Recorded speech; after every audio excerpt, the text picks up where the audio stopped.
Demo olive, na ukahoanga kala, na utekeki kula mo hina. Papo bito, mesa olive.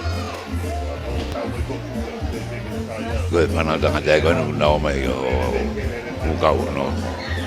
Foto holo ngai mai mo a heni. Ka koa te tatari pia koe ni ke mo tolko toko e utau ka wataha. I he hoani, i heni. Koe tau fifia kotoa. Taro kamata mai koe polka ma me moni te ngai floor show. Hoko mai ke tareni ti. Hoko mai ke tamea ne poma na tau lunga. Koe ex community college e koe ngai whai vai na rabe koe ki ai koe tau lunga. E koe mo e tau whakaniua koe mauru ulu koe whai ula koe me tupaki. Whenga be ai whanawa koke e whakakakaisa ngai whai vai. Ki tau kau kota e ai whanga be koe e au hi langa katu koe ne whako ane nai ange. Koe sisita hai koe tau ta fitu. Koe whakawhiwhia e te whakai atu. Koe koe me mene awhi ma ware ne nai.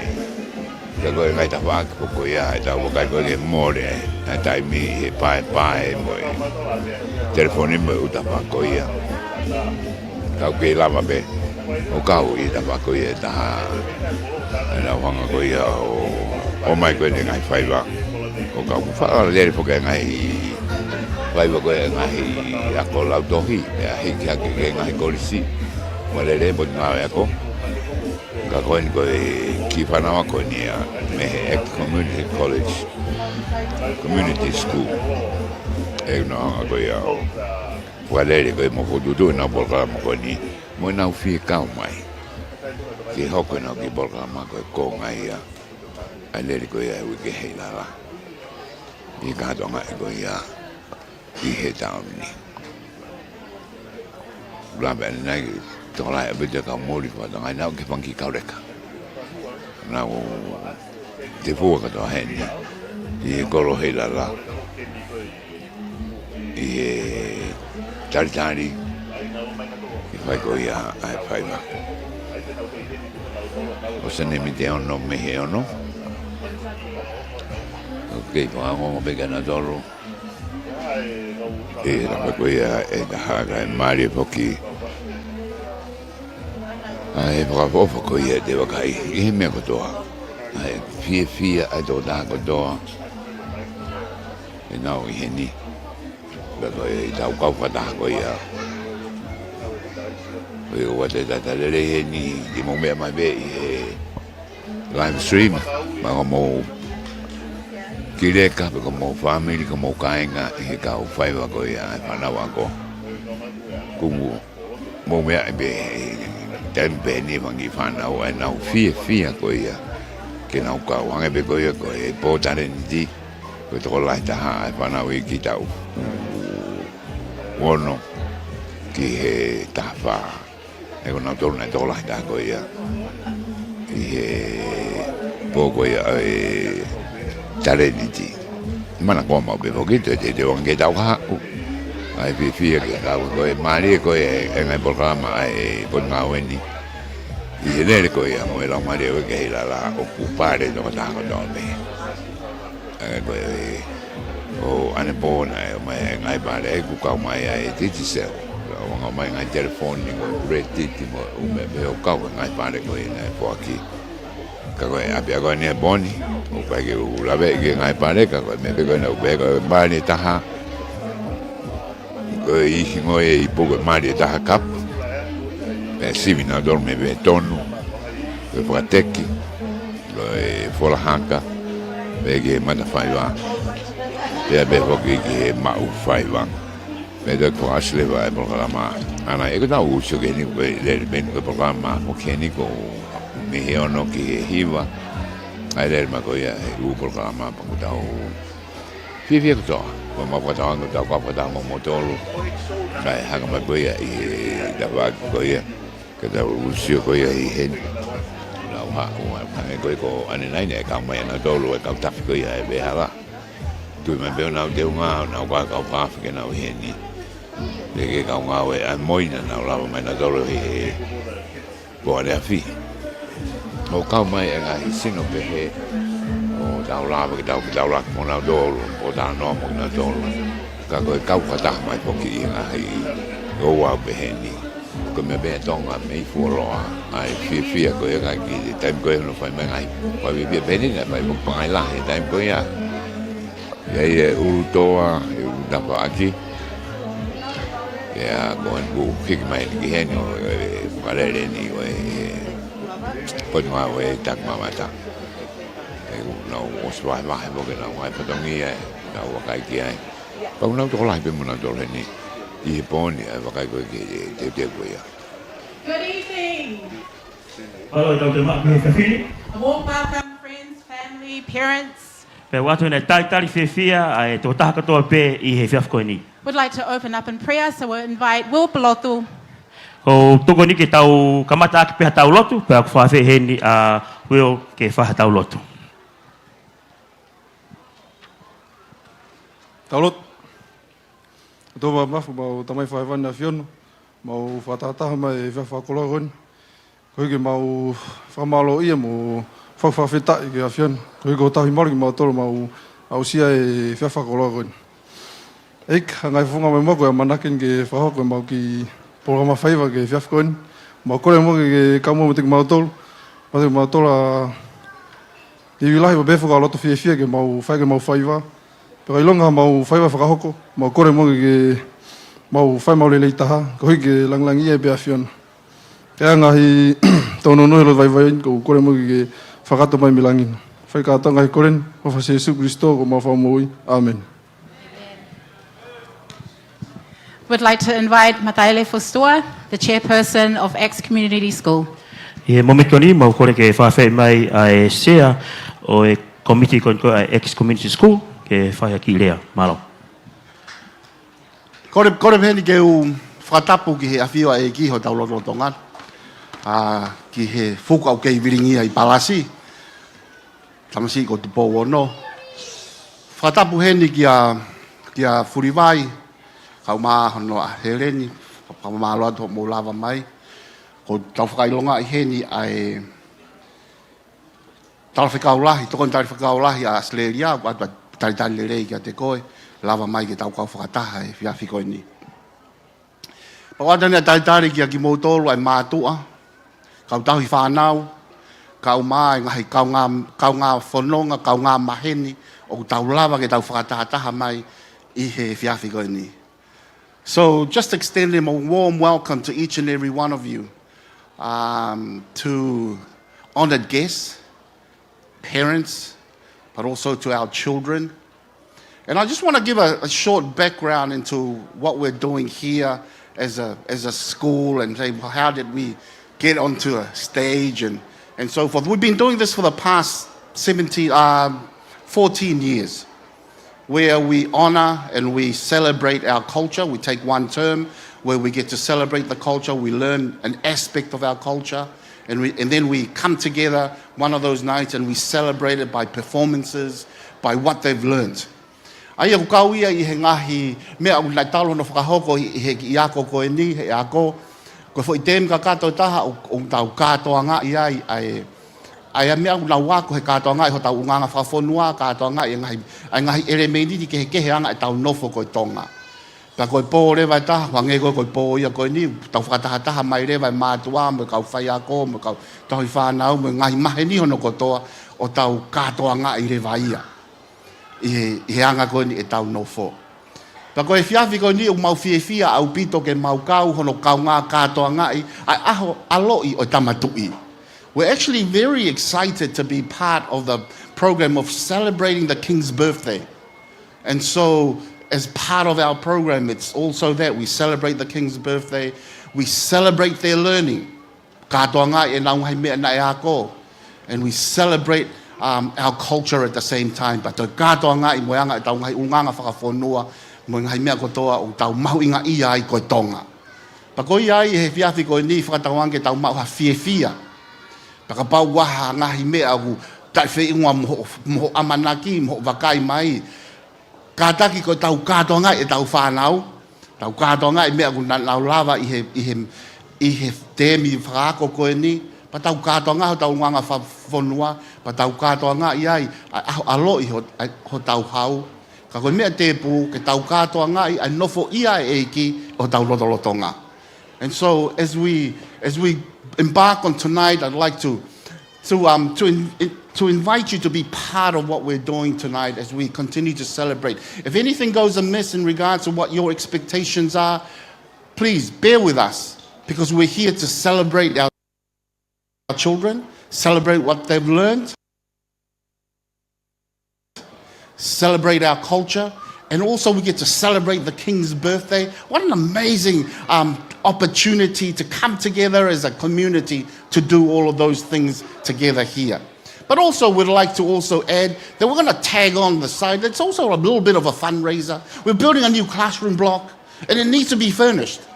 And so, come on, I want to encourage you, if you're here to celebrate your kids, say, hey, we want to also sow into what's happening at X Community School. This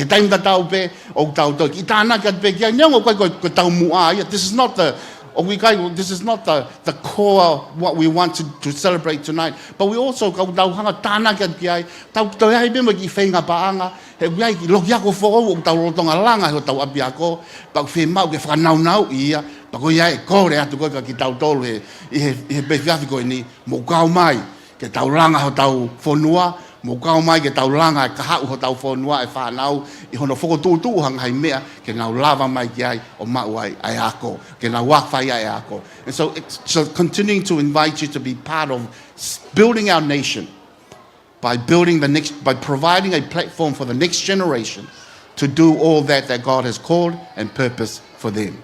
And so on that note, welcome everyone. How about we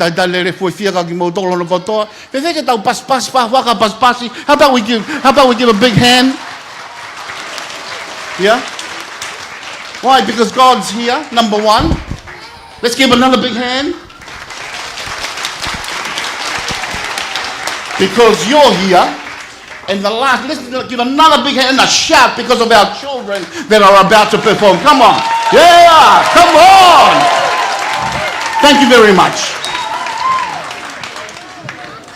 Hey, before we kickstart our culture night, just a few housekeeping. Ki mo pe peta ko ka tu e tau programa o fef ko ni wai pe ngai ki I tutu ni pe fe mau ke whaka ha ka te ki mo tolu. So we've got bathrooms behind me on the left, and we've also got the Ports Authority on the right. Ka paure wa te ke whekumi ki he tau toileti o tu e taha I mui pe a ki he tawhakto o he mako o maua o tu me ai mo ngahi whare malolo pe ko whakawhanga whatapu.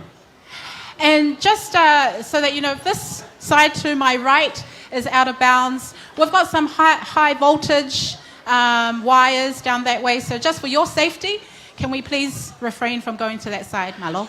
Pe ki he tawhako ngon ko ki mau whakto matau to he mamu ki mo tolu ko e eria ko ia o ku tapuha au pito ia ke whai ha o ki ai.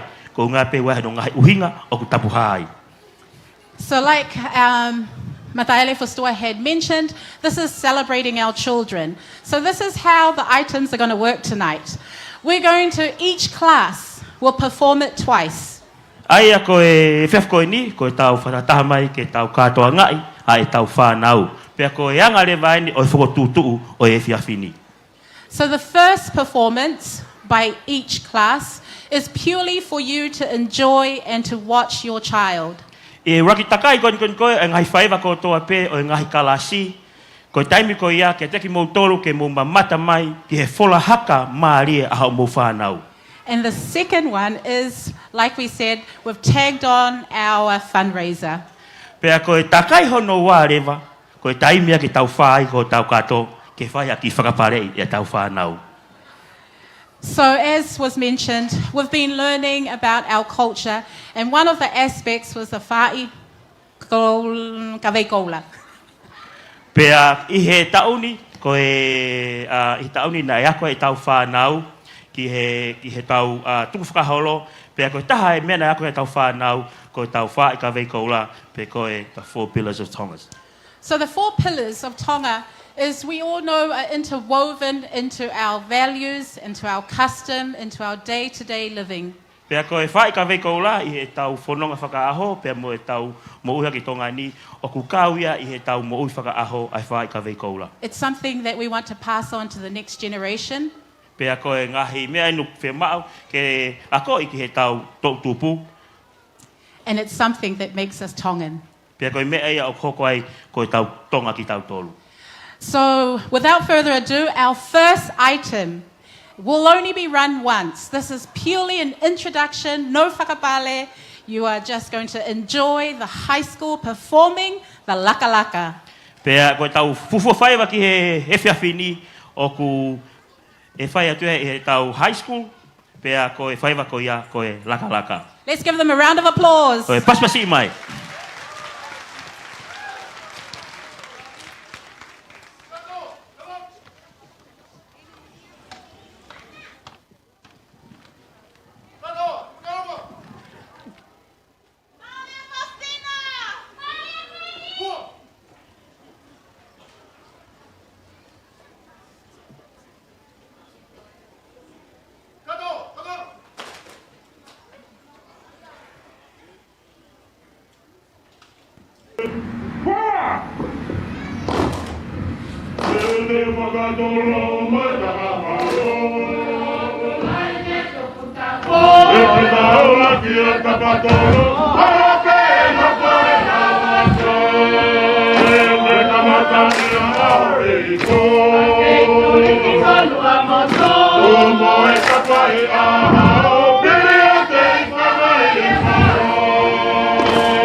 Hey!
Apa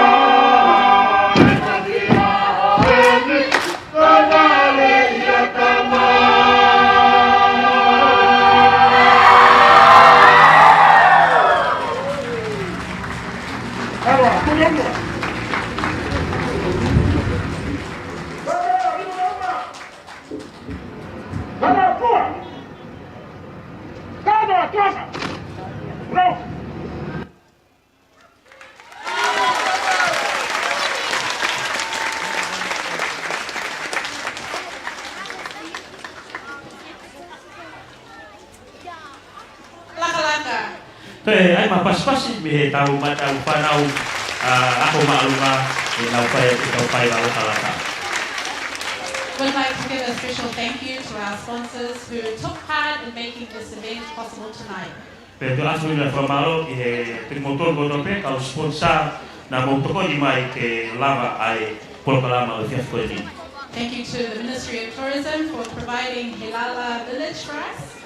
Alfa malo foken he ni su kon ko e beba ni nau ka ta mai ai be ni kon ke fai tau faiva ko tau programa o fiasco.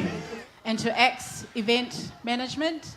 Pe afu na fa malo foki ki he ngah municipal ko to pe o X. And to Lulutai Airlines. Pe foki ki he kau taha wakapuna ofa ya tongani ko e lulutai. Please note we have 3 steps if you choose to whakapale. We've got 2 here in the front. Pe kapaure va te ke fili ke whakapare I he whiafko ni o ki ai whoke ngā step ki tau ngawe aki o kai ai ua I mua heni. And we have 1 here on the right. Pe ki ai rewa pe mo step e taha I he ta whaaki koe ni.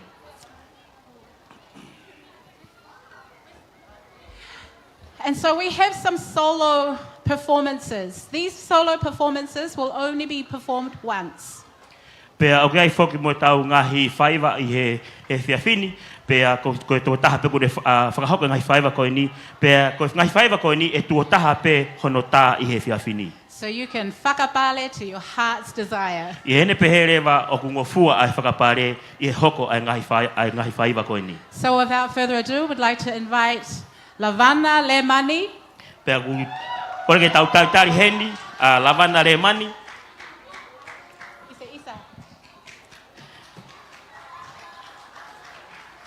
Ai a tene whakahoka to e taalunga, o kui koe isa he ikai ngalo. To e paspasi mai, Lavana Remani. Pe whakapare ke lahi.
Test, test.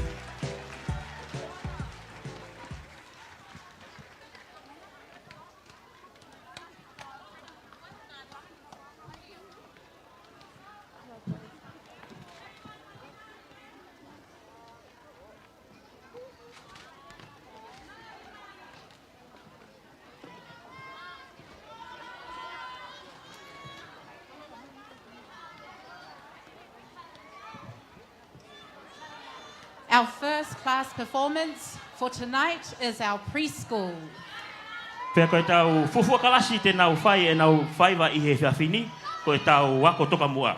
Preschool will be performing a ma'ulu ulu, vela mawhana, a vava'u. Pea te nau whakahoko atu ai whai maalu ulu o gui koe vela mawhana a vava'u. Vava'u kotoa pehena. So remember, we're playing it twice. First time is for you to enjoy. Manata pe, koe rakita, ke mau mamata mai pe ki ai, pe koe te tāhano wa, mau whakapare rewa. Malo.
Alright.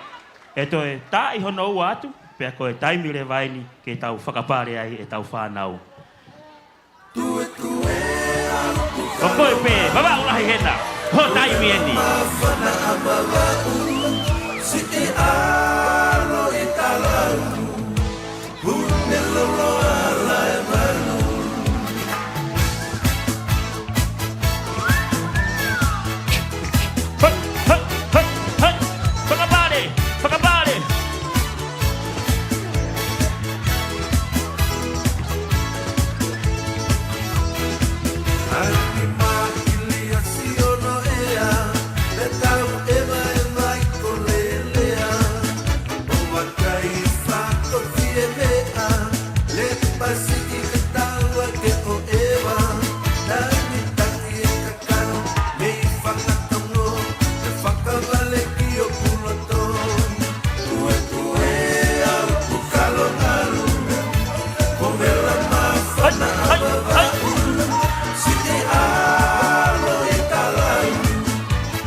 Marihola.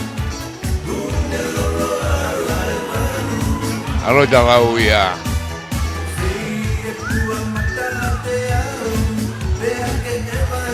Itu dah bang sana.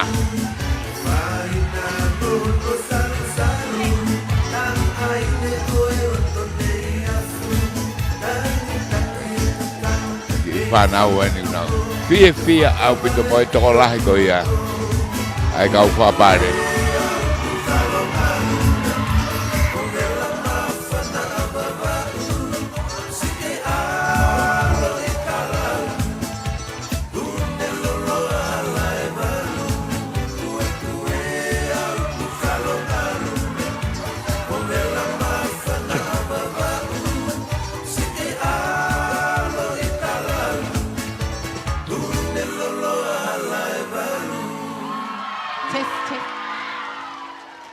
Ikai toi loi e vela mafana vava uia. Would like to thank Preschool for their awesome performance. Malo. Pamalo hoken ki tau ako toka mua e ngako e faiva marie o e fiasco ni. He can stand with us. Hey, our second solo performance for tonight is we'd like to welcome Falesiu Uhatahi. Pea koe tau taolunga honoua ki he fiafini o ku e whakahoko ia e Falesiu Uhatahi. So if you're from Maufanga, koe taimie na Maufanga. And if you're from Maufanga, this is your time.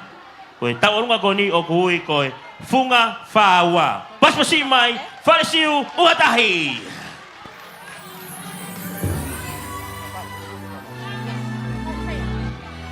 O kua fua pea whakapare I he taorunga koe ni.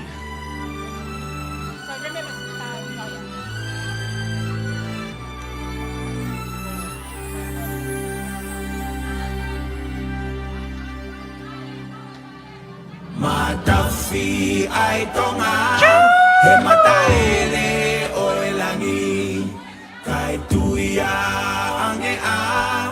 Hoto sisi fungani na toriaki me apiko utuone halatuku tonga taulanga salote.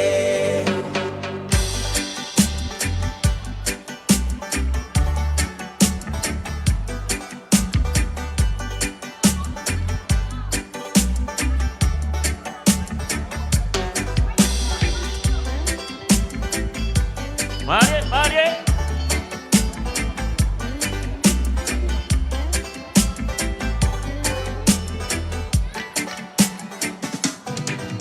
Matafi ai tonga he mataele o elangi kai tuia ange am hoto sisi fungani na toriaki Kofo pe pakapare e tau talunga halatuku tonga taulanga salote o kahuni e pei o manu mataongo e alea a toa ko aho panilolo fungaha a bokoe moi hala he koni si i holy cross ko hi aiele koti angi te ahaka o ka oso e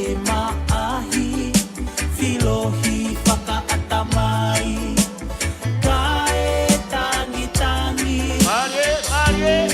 ui kako kisi u mafua uta ka e talano aki he funga whaua toli ai kona ai fefine o la paha tavani he hau oe maumapa ai hano sisi tui fio langakari koho tono loto he fesola adi angi pe ahaka o ka oso e maahi filohi whakaatamai ka e tangi tui kako kisi u mafua uta ka e talano aki he funga whaua angi pe ahaka o ka oso e maahi filohi whakaatamai ka e tangi tui kako kisi u mafua uta ka e talano aki he funga whaua. Pas mai.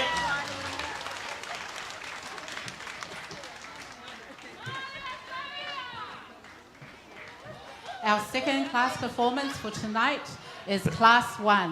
Pe ko tau faiva hoko i he whafkoini e whakahauka atuia i he kalastaha. Class 1 will be performing at Ta'alunga Tokolahi and Tula Fale. Pe te nau whai atu ai Ta'alunga Tokolahi mo tula whare o kui koe hala kua papa. Let's give them a mai round of applause. kalastaha.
klasa haini.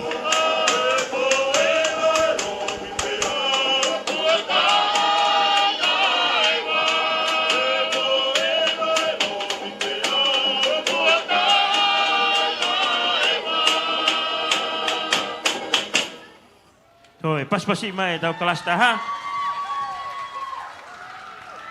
E he tāhono wa, koe tā aini o ngofua ai ke mo mea mai o whakaparei e tau whānau. Malo.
Let's give class 1 a round of applause. Toi, pas-pasi mai ai kelas taha.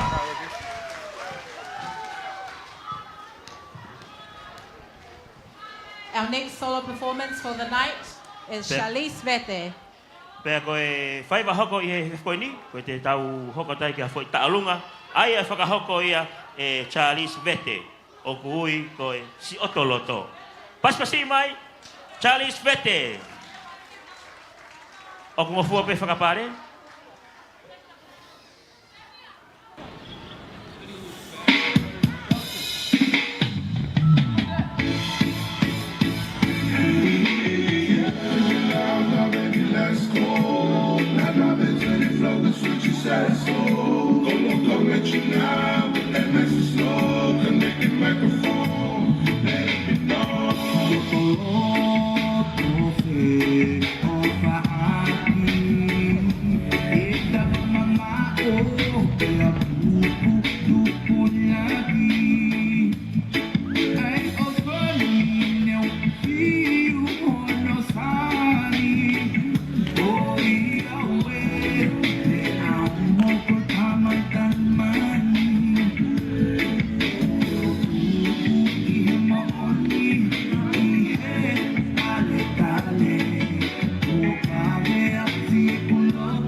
Thank you.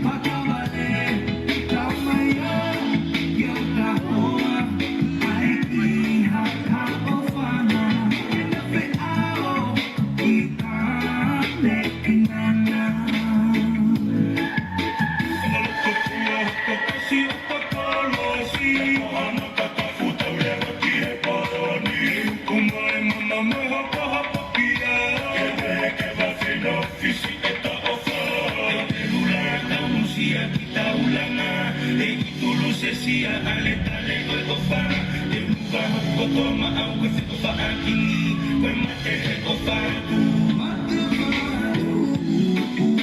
ma oni ale tale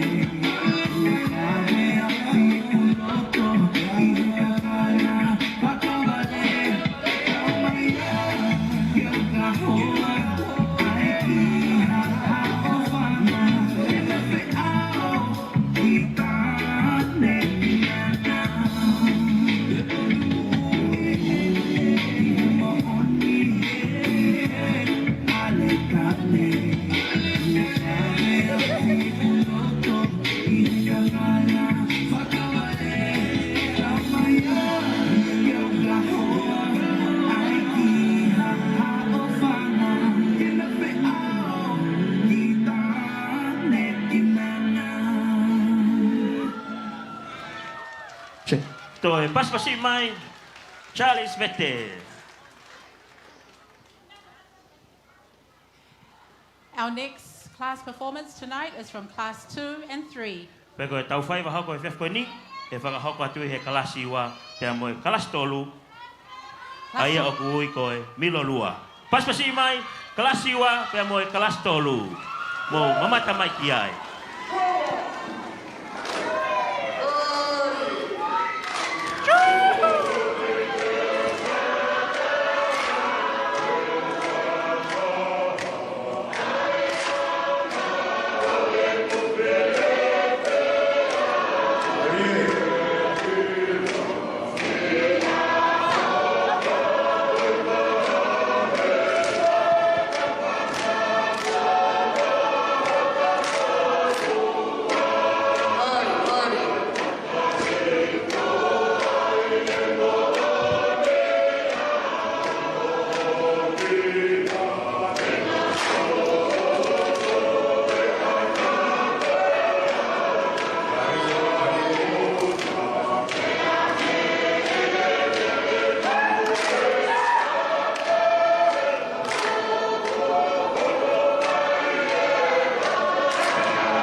Ai e te whakahoko atu he klasi o me klasi tolu, a e nau whaiva, pea ko e taimi le vaini ke mo whakapare ai. So now they're gonna perform again, and now you're all welcome to come and whakapare.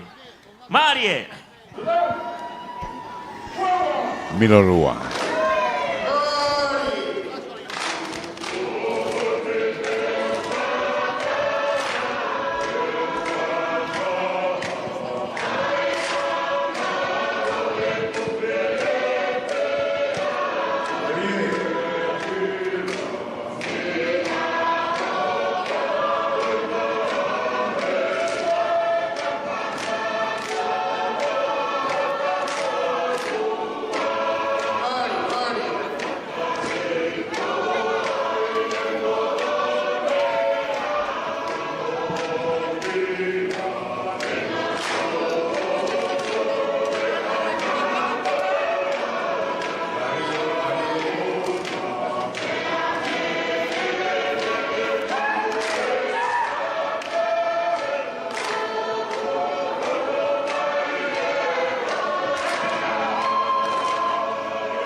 Marie!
Koe paspasi mai klasi wa pe moe klas tolu whakau koe tau whai wakoni koe milo lua.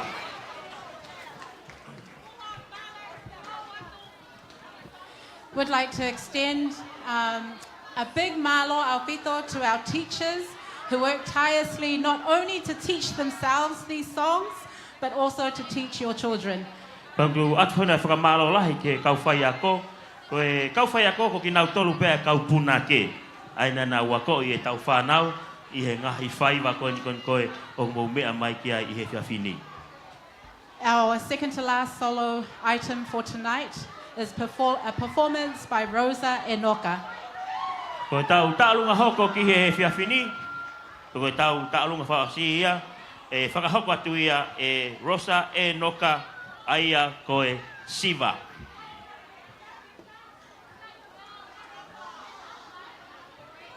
Paspasi mai, Rosa Enoka, Siva Samoa. Cheha!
Paspasima Rosa. Hey, I hope you're enjoying your night. We've got some vendors on my left. Pea kau tu pe mo maha po fia e fia fini. Pea he tafaki ko ko whakatoa hema maua o wai ngahi venda ai ngahi mea kai. Pau ke fia kai fia whakamoko wai inu ai. Pea ki snack te ke mau kotoa mi he tafaki whakatoa hema ko o maua. So we've got warm and cold drinks. Koia. Yeah. Hey, our next performance for tonight is class 4 and 5. Pea koe kalasi hoko i he whawhini, koe kalasi wha, pea moe kalasi nima. Class 4 and 5 will be performing the mako. Ai a te nau whaiwai atu ai mako, o kui koe upe o siuri ki tapu. Paspasi mai kalasi wha, pea moe kalasi nima.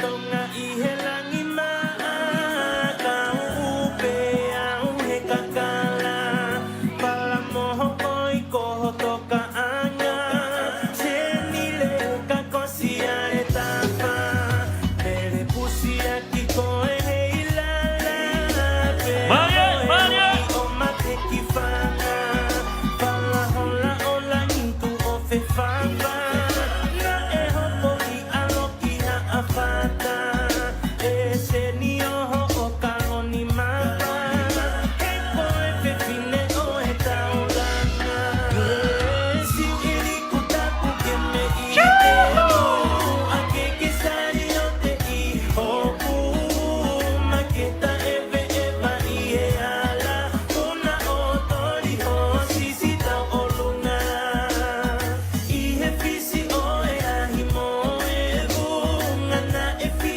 i ha amaka o tu o aha i roto kolomo tu a pea mo e sopu o tau wha ta e ngari koa e tuku hua e koe fe fine me i loto mua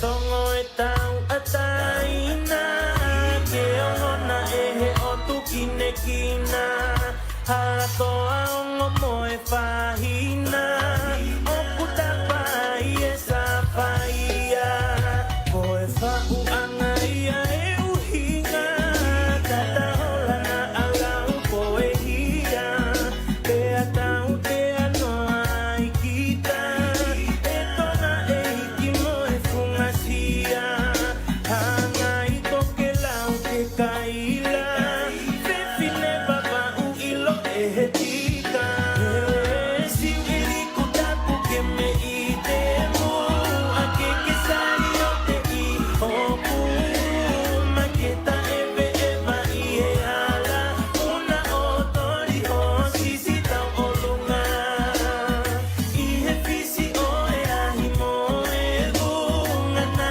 e fi i ha amaka o tu O aha i loto kolomo tu a pea mo e sopu o tau wha Ta e ngari koa e tuku hua e koe fe fine me i loto mua Si iri kutapu ke me i te mu A ke sari o te i hopu Ma ke ta eve eva i e ala Una o tori ho sisi tau o lunga I he fisi o e ahi mo e vunga na e fi i ha amaka o tu O aha i loto kolomo tu a pea mo e sopu o tau wha Ta e ngari koa e tuku hua e koe fe fine me i loto mua Marie. Tumau. Koe tau tāhono ai, our second performance for our class 4 and 5. Pea oku ata atu ke mo mea mai o whakapare. All are welcome to come and whakapares. Let's go.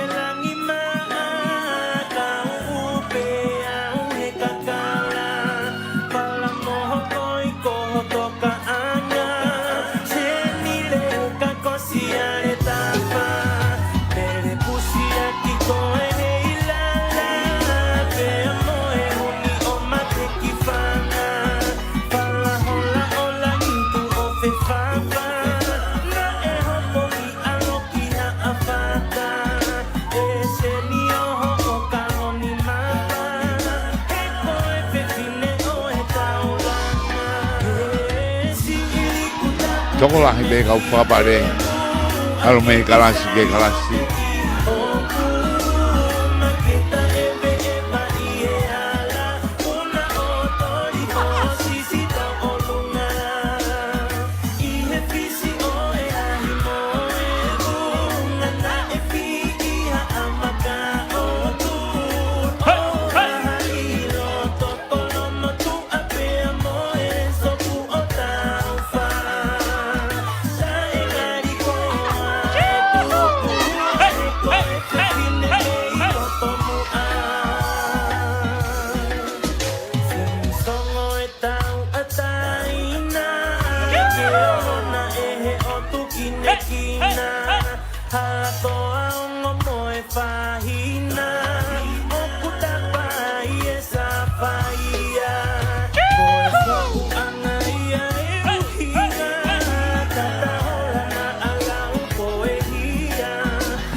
Mari, de bagaya de gaure ka Tonga po. Now fear now. Go fiber. Don Mari now haka.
Can we give class 4 and 5 a big round of applause? Our last and final individual performance for tonight is a performance by Lavinia Polovili. Pea koe tau taolunga whakaosi ni ki he hefi awhini e whakahauka tuia e Lavinia Polovili. Tēnei whakahauka atua taolunga o e hala kua papa. Paspasi mai Lavinia. Te whamara tape o mua fua ai whakapare ia i he taolunga.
Te ito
Toi, pas-pasi mai laminia. O tau ta'alunga whakaosi o whaiva ta'alunga i e whiafkoe ni. Our next class performance for tonight is Class 6. Koe tau whaiva hoko i e whiafkoe ni, e whakahoko i e kalasi o no. Koe whaiva o kui koe ngahau ne mafua. Pas-pasi mai, kalasi o no.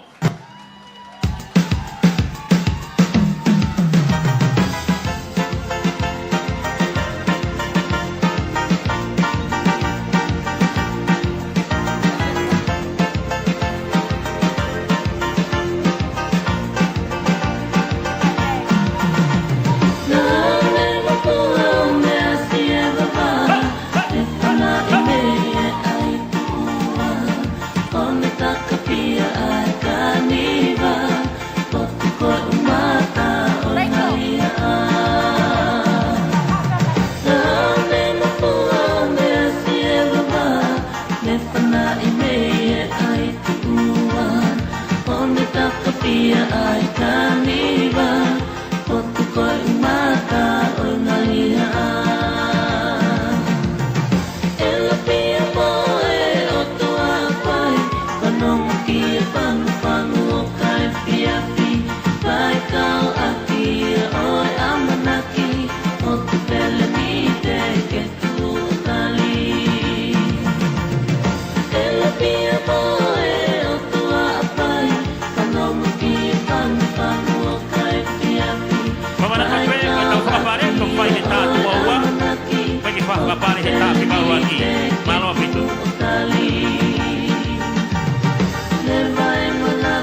no wale vaini. Ata reva te mo tolu ke mo. Mea mai o whakapare. So second performance, you are all welcome to come in whakapales. Let's go.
Marfitu poni ma pe mo e live stream e Broadcom e broadcasting me he ko Heilala. They do well. The culture night at community school. Just a reminder, we've got some food stalls. They're selling hot food. They've got hot drinks, cold drinks, and some snacks. Pe whanamato pe, wai tau ngahi mea kai o whakatau he ta whakoe, pau ke whia maua ki whakamamalohi, mea kai o ku mama whana, mea kai o ku moko moko, pe koe ki snacki pe, maa ko toa ta whakoe. We'd like to thank our sponsors once again, Ministry of Tourism, Lulutai. Pea toi atwa koe na whakamalo ke tau ngahi kau sponsor ko toa pe I he whakoe ni. And of course, X Management, Event Management. Pe he whoki ki he timi koe koe ai X event management. Without further ado, we'd like to announce our next performance for tonight. Form 1 and Form 2 are performing a floor show. Pea koe tau whaiva hoko I he whiafko ni, e whakahoko atuia I he form taha pea moe wā. Aia koe hingo e whaiva koe ni, koe matangi neangi. Paspasi mai, Form 1, pea moe Form 1. Malo.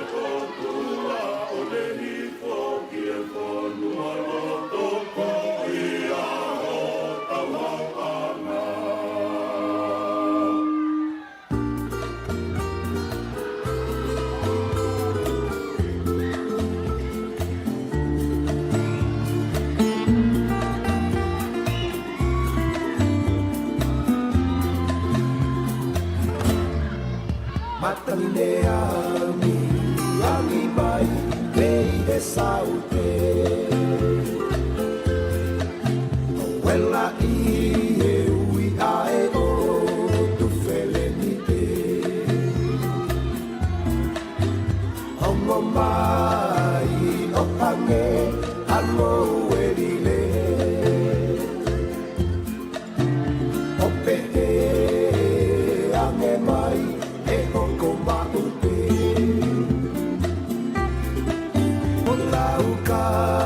Someday, ala taufa Amerika lahimo ono folaua Ono e a whakala tamai ke te kita I te noa maupe si I fungasia Te uhi vehi wape mo fia fia He ala ha o manongi o e kau mea Tuku ke mo poni a e ki ilea Misi e fuku o baba Kone a whaingata Misi e fuku o baba Kone a whaingata Misi e fuku o baba Kone a whaingata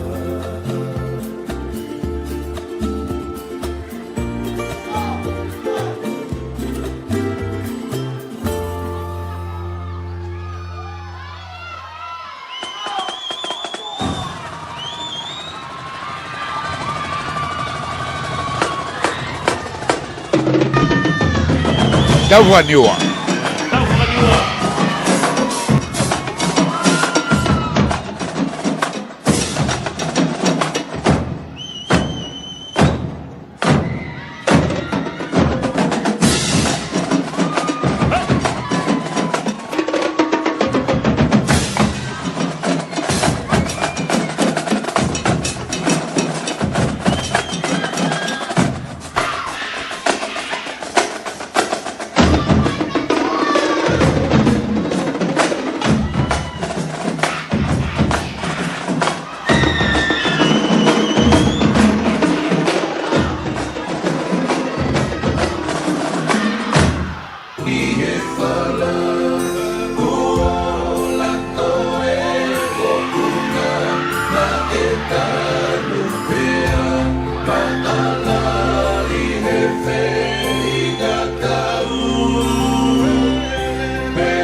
Thank you.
Paspasi mai tau whaiwa koia. E to e whakahoko atu ai tā honoa, pia ko e tā ai ni te mou whakapare ai. All are welcome to whakapare. Marie!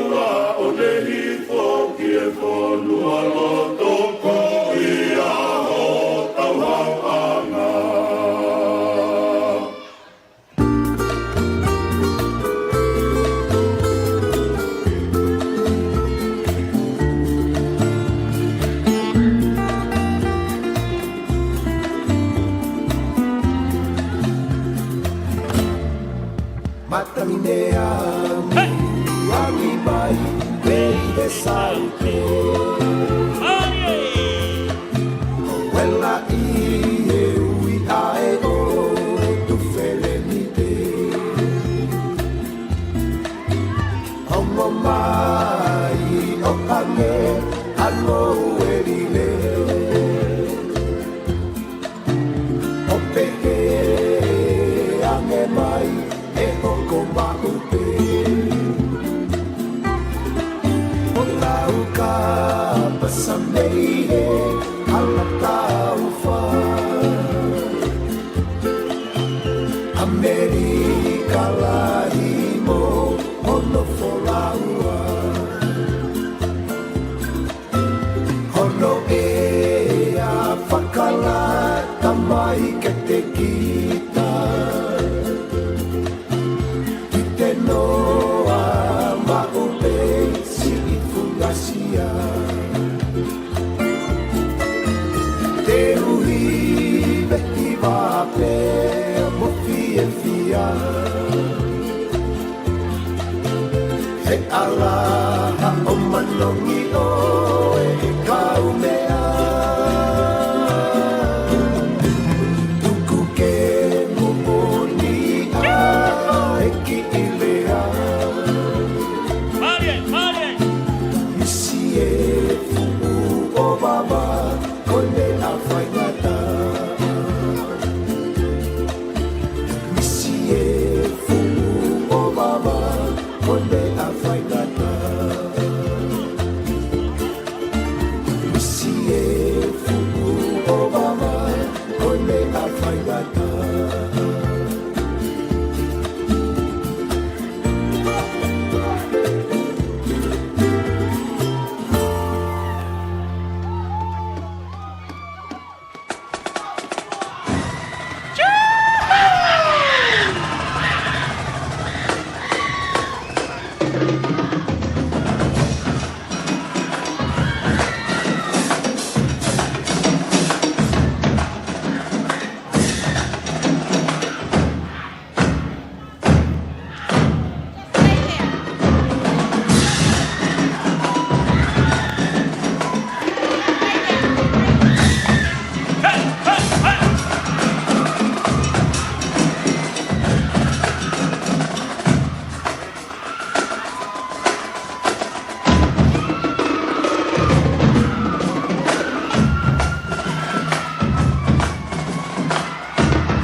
pas pasi mai tau form taha pe mo form wa me ako maalunga.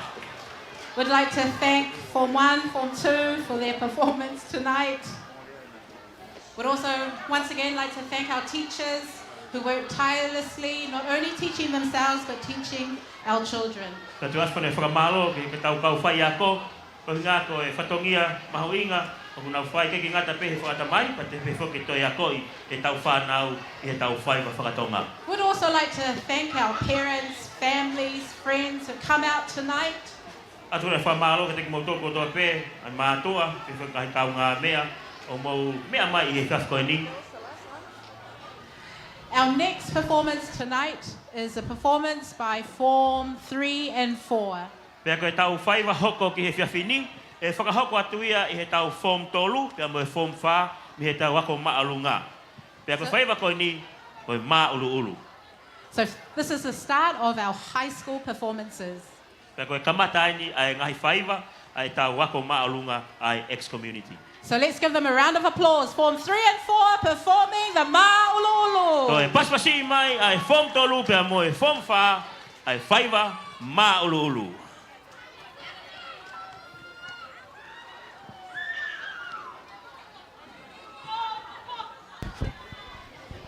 Walwhitu pone mā, ka whatangatu mai live stream at Broadcom FM Broadcasting. Ko e whaiwa whaponua ai ex-community school. Te wā mai ni ki he high school o Tamini, Maololo. Ne pito no whai o malele Nuku'alofa no mo he talamahea Tane kolosi ai e kue ta e hautu I whakalewelewa Ne pito no whai o malele Nuku'alofa no mo he talamahea Tane kolosi ai e kue ta e hautu I whakalewelewa Koe si uwha ka hakonoa Ai taunu a tareki o ma E tukumiki he api moa Noi matakali Polinisia He tue kai fefe Koe haka I langi tauanga e O whaketo longa o tupu Ai hau o kumaru I whanua Kapola he basi piki saute Hono tu motu me lau ave Kane whakaku pe ane fe Kau ni so vale ni mea fe E mahe matangi whakatete Ria moe a oe waha mohe He koe a whenga whakameite Na taanga oe manuta ane Kapola he basi piki saute Hono tu motu me lau ave Kane whakaku pe ane fe Kau ni so vale ni mea fe E mahe matangi whakatete Ria moe a oe waha mohe He koe a whenga whakameite Na taanga oe manuta ane He tue kai fefe Koe haka I langi tauanga e O whaketo longa o tupu Ai hau o kumaru I whanua E hina mō siri lau ke hake I e whanga o e o tu where ni te Tamakotangi ta koe pae He aku ke ilu mo e lau me Kua lahi a e whorau mole E lau te fua ani o motu ue O whakamau ni he au koe Ai te piwha kanga ni whewhine E hina mō sini lau ke hake I e whanga o e o tu where ni te Tamakotangi ta koe pae He aku ke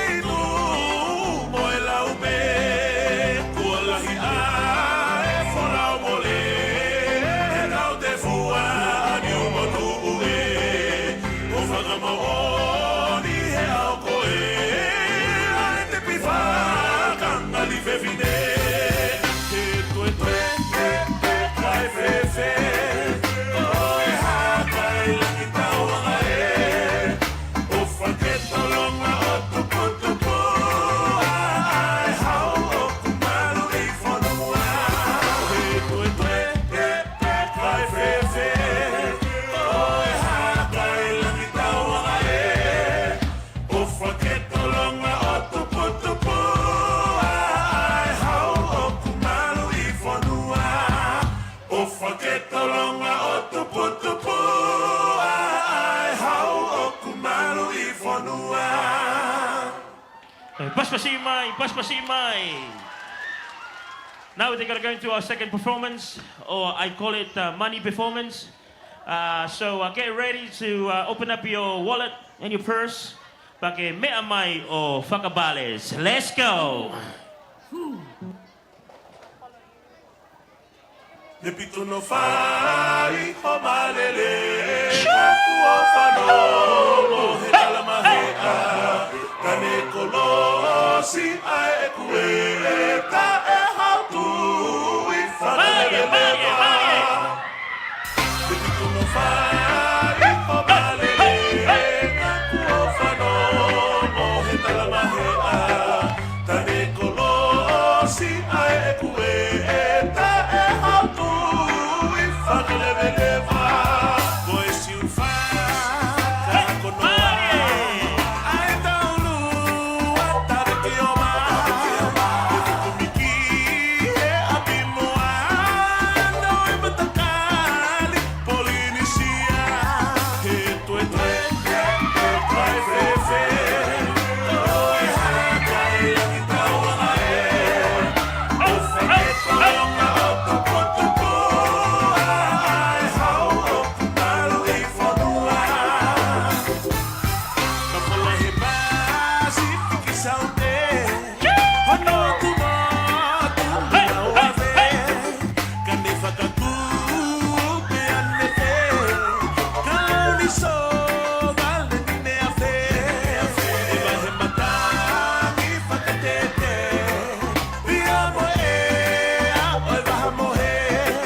Olo tō mea mai ki he walafitu poe ni maha mai live stream at Broadcom FM Broadcasting.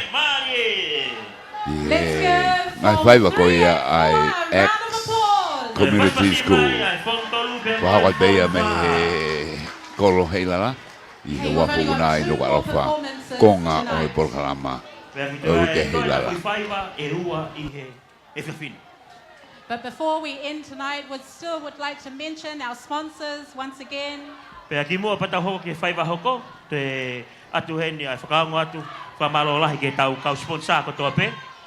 First and foremost, parents, friends and family would like to thank you for coming out tonight. Ko te atu ne whamalo makehe ki he tahi whanau ko toa pe, e ho maulawa mai whiafkoini. And of course, would like to thank our children for working hard. Pea agwha e whamalo ke tau whanau, kunga koe ngau e malohi, unau whai wa umai ki he whiafkoini. Second to last performance for the night is Form 5 and 6 girls. Pea koe tau whaiva hoko, pea koe whaiva whikau a whakamui ki he whiawhini. Oku o mai ia, mi he form ni ma, pea mo e form ono, aia koe whahai iula, mo mea mai ki ai. Paspasi mai!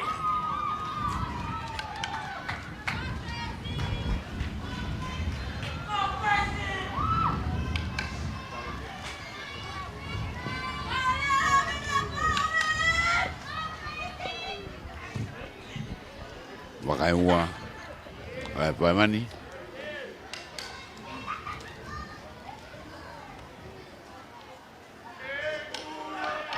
Ada tu hiwa me o waka.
Toi, paspasi mai tau whomono, te whomnima te whine.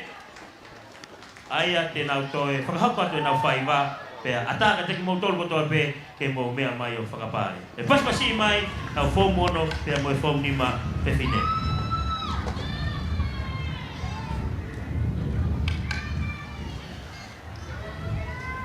Mare!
Let's give Form 5 and Form 6 girls a round of applause. Toi, paspasi mai tau whanau pe whine, form 5 pe mo e form 1.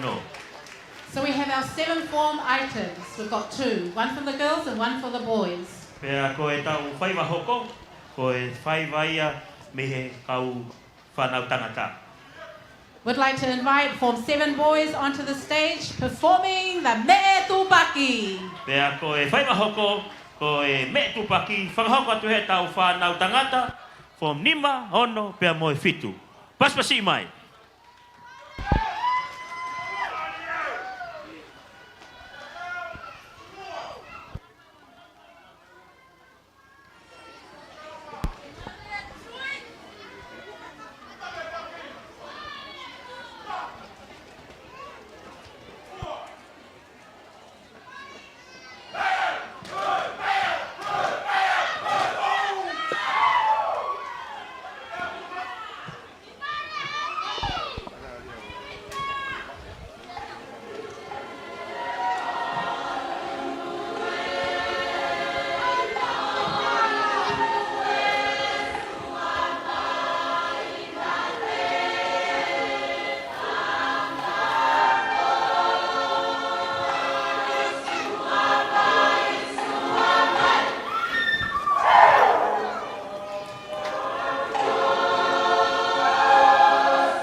Ko tau tahono wain, the second performance for this fiver. You're all welcome to whakapale. Tangi whakapale eni. Marie, Marie!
Our last and final performance for the night is a performance from 4, 5, 6 and 7 girls. Pea koe tau whai wa whakaose i he kia whini. Ai e whakahoko atu ia he whanau whiwhine o e whongu ono pea moe whitu. Performing the Ta'alunga Siweli Oi Pasifiki. Pea koe Ta'alunga Siweli Oi Pasifiki.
Pasi mai, te tau whakahoko rewa ai taka iua ai whai o whakaosi o e whiafko e ni.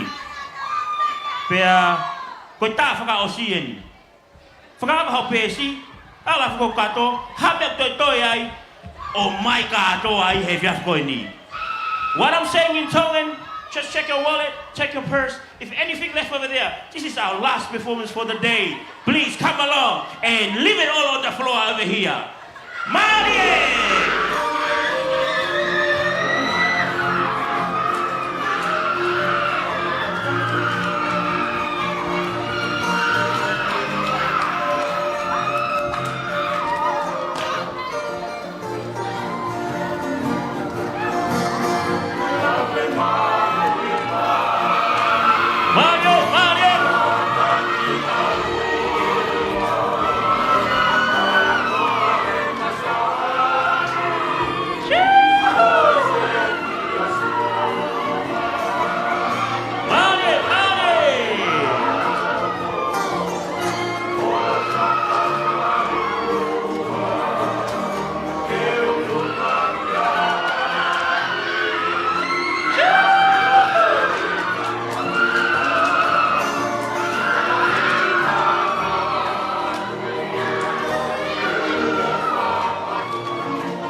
Pasi mai tau whānau whine from Fitu. How about we give from preschool right up to Form 7 a big round of applause. Toi pasi mai tau whānau ako me he. Iko ako pe ki he korisi. We'd like to invite the principal of X Community School, Catherine de Boll, to give the final word of thanks and to announce the Malia Taha Cup recipients. E momento ni, tu e whakamari o ni i he pure ako o X Community School, Catherine de Boll, e whai haki lea.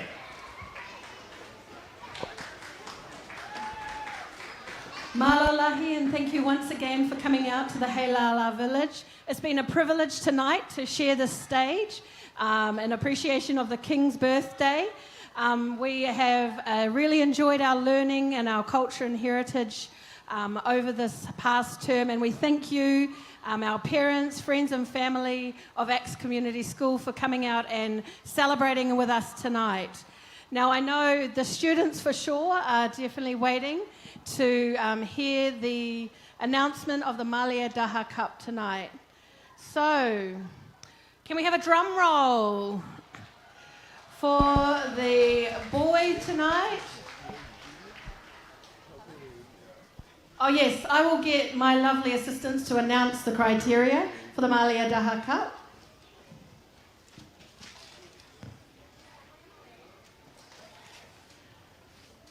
Aia koe ngahi, ta whaake ni nai sivi i ai koe ai Maria Taha Cup. Whikaraki koe ve tonu, upapuke ke ve tonu. Whika ua, whakateki ke tika au pito. Whika tolu, rihaka o kumolu.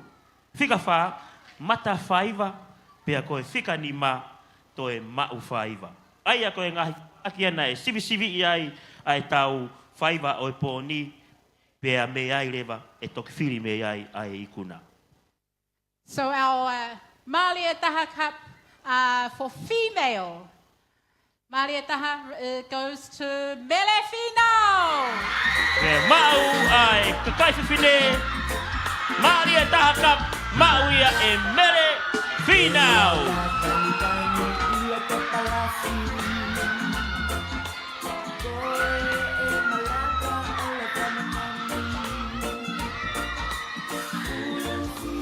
Our male Malia Taha Cup goes to Pea ki he kakai tangata peko tamek tangata o mau ia e Atu Naisa Falase.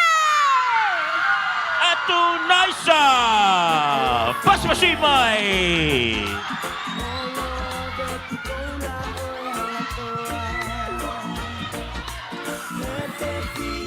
Koe momento ni e tuangi ai ke aihana ki taulunga pea toki hoko atu e tau whakaosi tau polokalama. Here we go!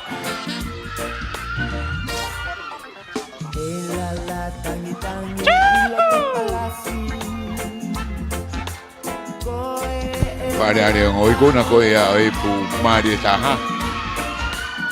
Dai ne Maria Taha poni. Mere final.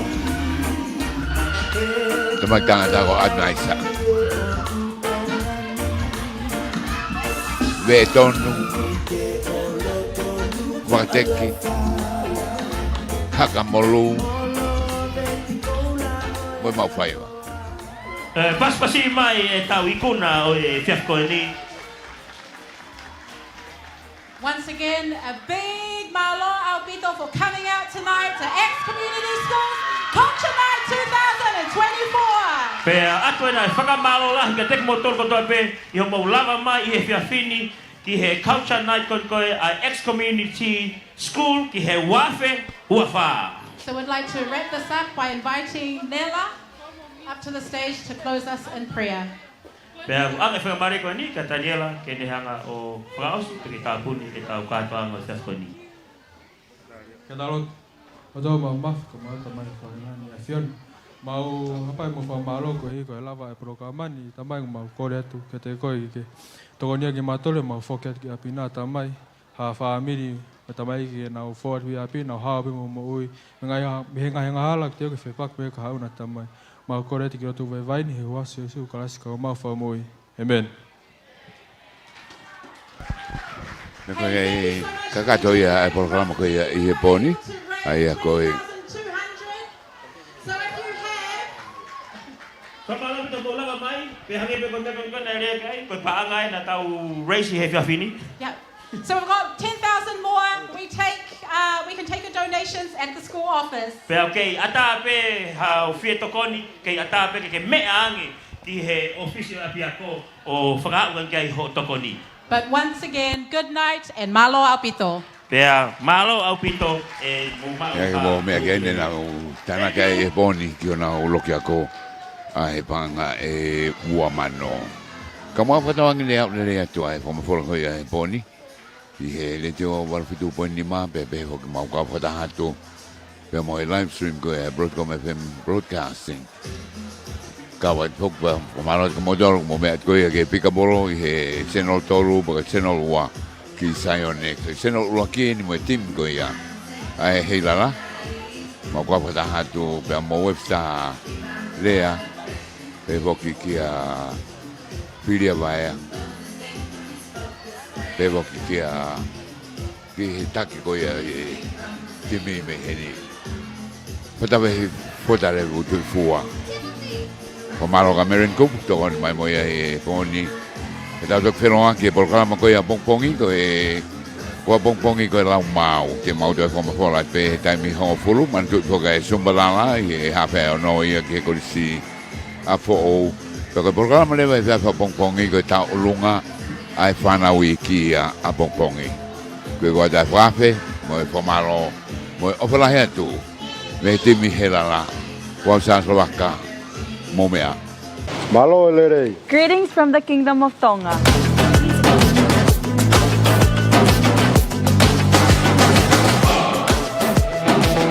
Hey there, folks. Are you ready for the adventures of lifetime here in Tonga?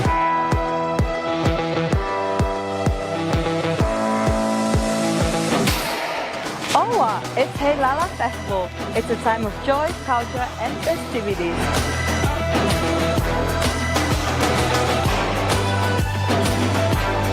But wait, there's more. Let's not forget the warmth and hospitality of Tonga people. Let's not forget our magnificent friends, the whales. Calling all adventurous lovers. Tonga is the way with the epic lineup of sports, sea, and sunshine.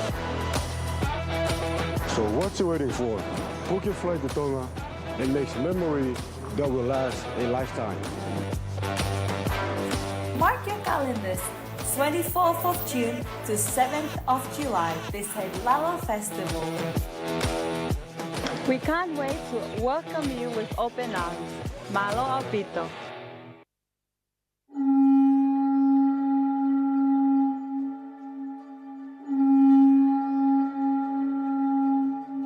Our Pacific Islands are scattered across the Pacific Ocean. 14 million square miles of the largest and deepest of all the world oceans. Our Pacific Islands were settled by our seafaring ancestors before white explorers even dreamed of reaching our shores. Some say that the vastness of the ocean isolates us and separates us. We say otherwise. The ocean has been a critical part of our lives through centuries. The Pacific Ocean connects us to each other, to our past and present. Our ancestors navigated these oceans using the sun, moon, and stars as a compass, and the currents and ocean breeze to guide their journeys. The ocean gives us life, hope, a sense of belonging, and identity. Wherever we may be, we will always be the people of the ocean. This is